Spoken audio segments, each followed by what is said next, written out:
Hello students, मैं उमंग शर्मा और आज हम जो पढ़ने जा रहे हैं वो है आपकी कंपनी जो अकाउंटेंसी की सेकंड बुक है कंपनी, उसका एकमात्र सेकंड टर्म का चैप्टर डिबेंचर। देखो बच्चों, लास्ट वीडियो में हमने पढ़ा था जो आपका डिबेंचर चैप्टर है कि डिबेंचर होते क्या हैं और डिबेंचर को आप कितने तरीके से आप इश्यू कर सकते हैं। हमने पढ़ा था डिबेंचर को हम 3 तरीके से इश्यू कर सकते हैं, at par, at premium, at discount. तो यहाँ पे जो है ना डिबेंचर इशू फॉर कैश के लिए हम पढ़ेंगे जो डिबेंचर एट पार इशू किया जाता है तब आपको अकाउंटिंग ट्रीटमेंट किस तरीके से करना होता है। देखो बच्चों, सबसे पहले मैं आपको ये बता दूं कि डिबेंचर की अगर मैं बात करूं तो डिबेंचर आप 2 तरीके से यहाँ पे इशू कर सकते हैं। एक तो लंप सम में जब कंपनी पेमेंट रिसीव करती है, लंप सम का मतलब कंपनी पेमेंट लेती है आपका इकट्ठा।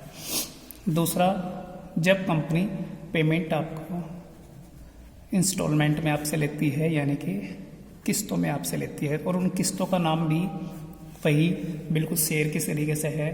पहली किस्त आपकी एप्लीकेशन, दूसरी आपकी अलॉटमेंट, तीसरी आपकी फर्स्ट कॉल, ठीक है ना। और जो भी कॉल आपकी लास्ट होगी, चाहे वो सेकंड है, थर्ड है, उसमें आप एंड फाइनल का यूज जरूर करेंगे, एंड फाइनल कॉल का, ठीक है बेटे।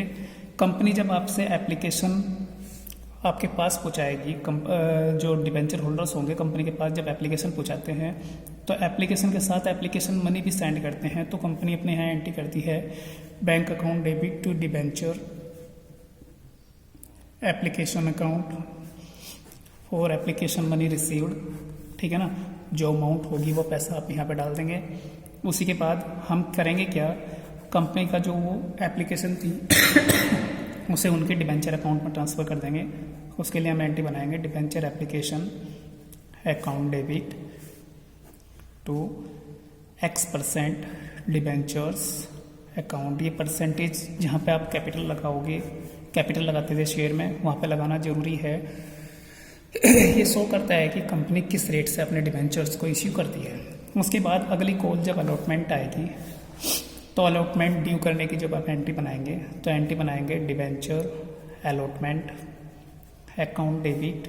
हमें पता है कि वो ट्रांसफ़र करने वाले के सेम रहती है, सिमिलर रहती है एडजस्ट वाले के। और 2X% debentures account for allotment money due. अपने अलॉटमेंट मनी ड्यू कर दी जो भी अमाउंट थी।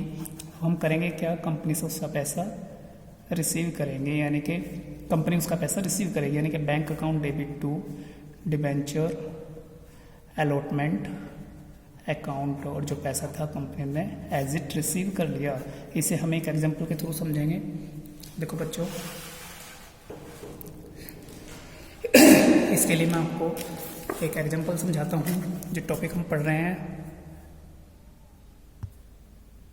वो है आपका issue of debenture at par, ठीक है।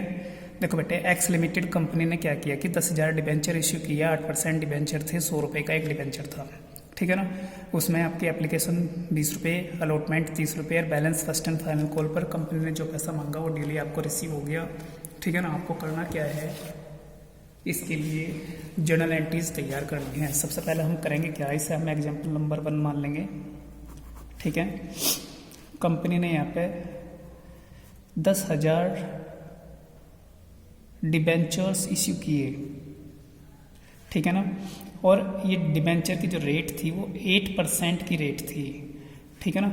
100 रुपये का आपका एक डिबेंचर था। कंपनी की जो कॉल के टर्म्स हैं वो इस तरीके से हैं, एप्लीकेशन 20 रुपये, अलॉटमेंट 30 रुपये, और जो आपकी फर्स्ट एंड फाइनल कॉल है वो आपकी 50 रुपीज़। बैलेंस लिखा हुआ था, बैलेंस का मतलब 20 एंड 30 हुआ 50 को आपने 100 में से लेस कर लिया तो 50 रुपीज़ की आपकी बैलेंस कॉल बची हो। अब हम क्या करेंगे, ये जो 10,000 डिबेंचर्स हैं इनकी मल्टीप्लाई 20 में करेंगे। 2 लाख रुपये की एप्लीकेशन, अलॉटमेंट की मनी में 30 रुपये में करेंगे तो आपकी 3 लाख रुपए की आपकी अलॉटमेंट मनी, और इसी की मल्टीप्लाई आप फर्स्ट एंड फाइनल कॉल में करेंगे तो आपकी 50 रुपीज़ यानी कि 5 लाख की आपकी जो है ना आपकी फर्स्ट एंड फाइनल कॉल हो जाएगी। अब आपको करना क्या है, इसके लिए जर्नल एंट्रीज प्रिपेयर करनी है। देखो बेटो, जनरल एंट्री बनाने के लिए हम क्या करेंगे, सबसे पहले कंपनी के पास एप्लीकेशन आएगी। कंपनी ने बोला है कि एप्लीकेशन के पास साथ जो है ना एप्लीकेशन मनी भेज देनी है। एप्लीकेशन मिली कंपनी को, bank account debit to debenture application account narration for application money received. Company को एप्लीकेशन मनी रिसीव हुई, कितने की है वो, आपकी एप्लीकेशन का हम आइडिया पहले से ही लगा चुके, वो 2 लाख रुपए की है। ठीक है, कंपनी ने किया क्या कि वो जो एप्लीकेशन का पैसा मिला था उसे डिबेंचर में ट्रांसफ़र कर लिया टू 8%। यहाँ पे परसेंटेज दी हुई थी, 8% थी, 8% debentures account for application money adjusted. Narration ध्यान से देखेंगे क्योंकि वही है सिमिलर टू आपके शेयर वाली, ये आपको बार बार शायद ना कराई जाए। 2 लाख रुपए, 2 लाख रुपए हुआ क्या, कंपनी ने अलॉटमेंट ड्यू की, debenture allotment account debit to 8% debentures account for allotment money due. Allotment आपने ड्यू कर ली, अलॉटमेंट की जो वैल्यू थी वो 3 लाख रुपए की थी।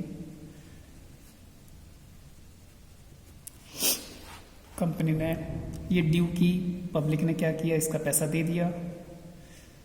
तो bank account debit to debenture allotment account for allotment money received. Company को वो अलॉटमेंट मनी रिसीव हो चुकी 3 लाख रुपए की। क्लियर है बच्चों? अब देखो हुआ क्या, एप्लीकेशन हो चुकी, अलॉटमेंट हो चुके, नंबर आया फर्स्ट एंड फाइनल कॉल का। ठीक है ना, हमने क्या किया, एज ए कंपनी हमने फर्स्ट एंड फाइनल कॉल भी ड्यू की।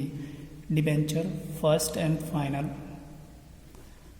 Call account debit to 8% debentures account और for first and final call money due. ये आपने ड्यू कर दी जो थी आपकी 5 लाख रुपए की। ठीक है ना, साथ ही साथ पब्लिक ने भी अपनी कॉल का पेमेंट कर दिया, यानी कि bank account debit to debenture first and final call account for first and final call money received. और ये 5 लाख रुपए पब्लिक ने पेमेंट कर दिए, कंपनी के पास से पेमेंट आ चुका, कंपनी को पैसा रिसीव हो चुका। मुझे पूरी उम्मीद है बेटे कि सभी बच्चों को ये जो क्वेश्चन में एज एग्जाम्पल मैंने कराया है सबको समझ आया होगा। तो सभी बच्चे करेंगे क्या, अपनी बुक से ये चैप्टर के जो एट पार वाले क्वेश्चन हैं इन्हें करने की कोशिश करेंगे। कोई प्रॉब्लम होगी तो आप स्कूल से कॉन्टैक्ट करेंगे। ओके बेटा, थैंक यू।